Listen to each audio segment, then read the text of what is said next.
তুফানের দুষ্টু কোকিল এই আইটেম গান যেন রহস্য ঘেরা। এই আইটেম গানে মিমি চক্রবর্তী সুই হয়ে ঢুকে ফাল হয়ে বের হবে, ঠিক এরকমটাই কিছু একটা আভাস পাওয়া গিয়েছে।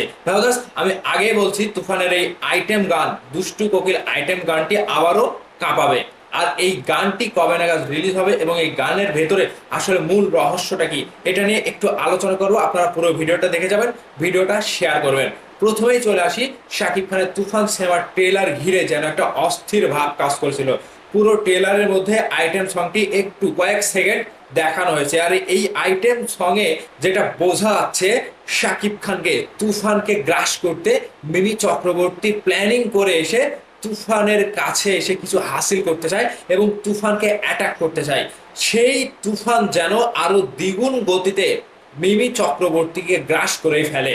মানে মিমি চক্রবর্তী ওই যে হয় না বিভিন্ন সিনেমায় আপনারা দেখেন না, যে মানে এই বিষয়টা আপনাদেরকে একটু আমি ক্লিয়ার করে দিই। অনেক সিনেমাতে দেখা যায় যে নায়ককে ঠেকাতে, নায়ককে ধরতে কিংবা নায়কের সাথে একটা চাল চতুরি করা হয়, নর্তকী ভাড়া করে নায়কের কাছে গিয়ে ভেড়ানো হয় এবং নর্তকী শাকিব খানকে এই তুফানের দুষ্টু কোকিল গানে কিন্তু এরকম ভাবে নায়কের কাছাকাছি আসতে চায় এবং শাকিব খানকে তুফানকে ধরতে চায়। তবে এই আইটেম গানে শাকিব খান ভাই যে মোডে ছিল ভাই, মিমি চক্রবর্তী নাচছে এবং শাকিব খান ভাই ওই যে গিলছে, ঠিক এরকম একটা বোঝানো হয়েছে। তবে তুফানকে ধরা এতটা সহজ না ভাই। যেই আইটেম গানে চঞ্চল চৌধুরী হয়তো মিমি চক্রবর্তীকে শাকিব খানকে ধরার জন্য শাকিব খানের কাছে মানে ডান্সার হিসেবে শাকিব খানের কাছে পাঠায়, কিন্তু শাকিব খান ভাই তো তুফান, এই তুফানকে ধরার সাধ্য তো কারো নাই ভাই। পুরো সিনেমা জুড়ে আপনি বুঝতে পারবেন না কখন কি হচ্ছে। শাকিব খান ভাই চঞ্চল চৌধুরীর অভিনয়ের জন্য পাল্টাপাল্টি আক্রমণাত্মক। চঞ্চল চৌধুরী সিআইডি অফিসার হিসেবে হয়তো মিমিকে তার কাছে পাঠাবে এবং মিমির সেই গোপন তথ্য কিন্তু শাকিব খান ভাই জানতে পারবে। আমি আপনাদেরকে পুরোপুরি বলবো না, কারণ পুরোপুরি বললে সিনেমা দেখার মজা শেষ হয়ে যাবে, আপনারা সিনেমা হলে গিয়ে দেখবেন। তবে আইটেম গানে যেটা দেখানো হয়েছে ভাই রহস্য ঘেরা, এই রহস্যর জাল ভাঙতে, এই রহস্যর জাল ছিঁড়তে অবশ্যই সিনেমা হলে গিয়ে তুফান সিনেমাটি দেখতে হবে। তবে ট্রেলারে যে চিত্র ফুটে উঠেছে একটা অস্থির ব্যাপার। আমি আবারও বলছি যে ট্রেলারে সমসাময়িক সকল কিছু দেখে সিনেমাটি দেখার আগ্রহ আরো দ্বিগুণ বেড়ে গিয়েছে। তবে যেটাই হোক, বাংলা চলচ্চিত্রের ইতিহাস বদলাতে পারে একমাত্র তুফান সিনেমাটি। ট্রেলারে তার আভাস পাওয়া গিয়েছে। ইতিমধ্যেই বাংলাদেশ সহ সারা বিশ্ব থেকে তুফানের এই ট্রেলারের রিয়েকশন আসছে। হলিউড বলেন, ইন্ডিয়া বলেন, বলিউড বলেন, সব জায়গা থেকে কিন্তু ইউটিউবাররা এই তুফান সিনেমার ট্রেলারের রিয়েকশন অলরেডি দিয়ে দিয়েছে। অর্থাৎ তুফান যেন সারা বিশ্বকে কাঁপিয়ে দিল। আর এই গানে দুষ্টু কোকিল যে গানটি আসবে, এই গানটি হয়তো ইন্টারন্যাশনালি তুফান সিনেমাটি 28 তারিখে রিলিজ দেওয়া হবে। এই 28 তারিখে রিলিজের আগে প্রমোশন হিসেবে দুষ্টু কোকিল গানটি ছাড়া হবে যতটুকু আভাস পাওয়া যাচ্ছে। তবে তুফানের ট্রেলারে একটা রমরমিয়ে একটা দাপটের সাথে তুফানকে যেভাবে প্রেজেন্ট করা হয়েছে, বাংলাদেশের অনেক পরিচালকই কিন্তু এবার দেখবে যে হ্যাঁ কিভাবে সিনেমা তৈরি করলে সিনেমাটি ব্যাপকভাবে সাড়া ফেলে।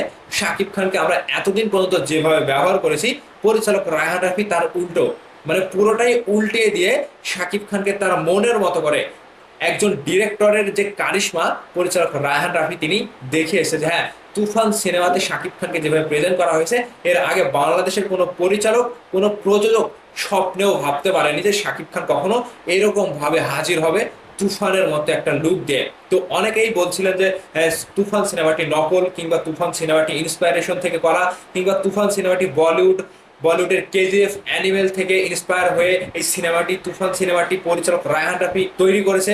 কিন্তু না, তুফান সিনেমার ট্রেলার দেখে কোনো বোঝারই উপায় নাই যে এই সিনেমাতে কি হচ্ছে। ঠিক আপনাদের একটা কথা আমি মনে করে দিই, শাকিব খানের নবাব সিনেমাটি হয়তো আপনারা দেখেছিলেন। তো একজনের উপরে আরেকজন, আরেকজনের উপরে আরেকজনের যে ব্রেনের যে একটা খেলা ভাই, রাজনৈতিক মাঠে যে কিভাবে খেলতে হয়, আর পরিশেষে এসে দেখা গেল যে যেই সরিষা ভূত তাড়ায় সেই সরিষাই ভূত হয়ে আছে। বিষয়টা তুফান সিনেমাতে এরকম ভাবেই হয়তো দেখানো হয়েছে। শেষ পর্যায়ে গিয়ে যে অ্যাকশনটুকু আপনারা পাবেন, সবকিছু যখন খোলাসা হবে যে তুফানের মেন ভিলেনটা আসলে কে, তখন আপনারা রীতিমতো একটা ধাক্কা খাবেন। সিনেমা হলের ভেতরে আপনারা ধাক্কা খাবেন যে পরিচালক রায়হান রাফি এটা কি করলো। তো যেটাই হোক, তুফানের আইটেম সং ঘিরেই যত রহস্য ঘেরা রয়েছে, এই আইটেম সংটি হয়তো আগামী 28 তারিখে সিনেমা রিলিজের আগেই আমরা পুরো গানটি দেখতে পারবো। তো ভাইয়ার্স, তুফানের ট্রেলার নিয়ে আপনাদের মতামত কি? অবশ্যই আপনাদের মতামত ভিডিওর নিচে কমেন্ট করে জানাবেন। ভালো থাকবেন, ধন্যবাদ সম্পূর্ণ ভিডিওটি দেখার জন্য।